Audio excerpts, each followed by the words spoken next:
Hi, I'm Tim Hodges here for kimsknowledge.com. I'm here to share a recipe, one of my favorites, chocolate apple cinnamon oatmeal. I'm going to start off with 2 cups of Quaker oats. I like the quick ones. They cook up fairly quickly, but they're a little more hearty than the instant ones. I'm going to add plenty of cinnamon. You want to do this step next when it's all dry. That way you can stir it in quite easily before any moisture gets mixed in. Basically you want it so that you get a nice brown consistency on over the oats. There we go. Plenty there. This will definitely get watered down. You want that nice apple cinnamon flavor to come through. Next, we've chopped up a whole red delicious apple. I'm going to mix that in.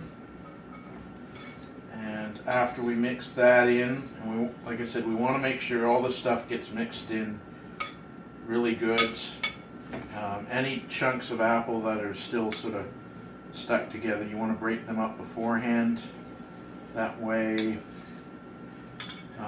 once the milk comes in, it's a lot more difficult to mix that stuff. So you can break it up a bit with your hands. That's good. Okay, so we've got pre-measured here 1 liter of chocolate milk. If you're making this in different amounts, want to remember 1 part oatmeal and 2 parts of whatever liquid you're throwing in. For this one, we're doing the chocolate milk. This is a great treat too if you find chocolate milk on sale. Now, I'm going to stir this quite a bit,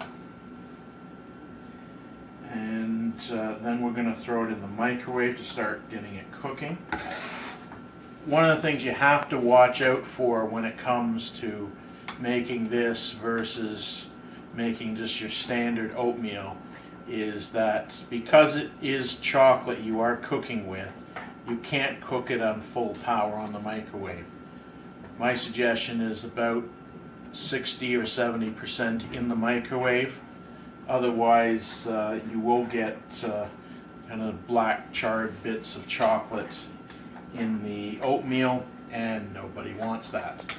So, the other thing, you might want to make sure it stands a little longer between sessions. I normally put it in for about 2.5 minutes.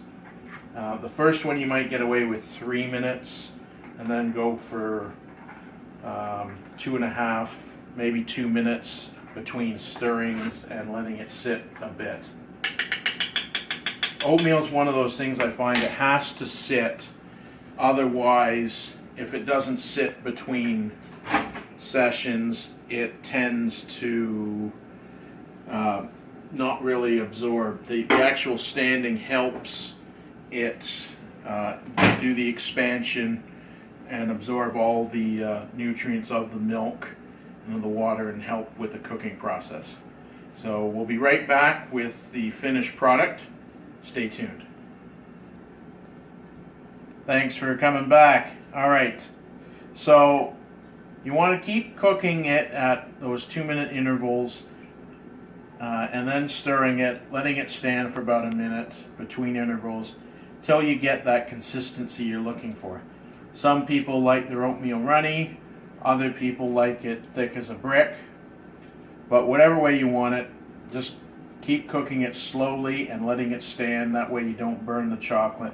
And I said go for 60 to 70% power.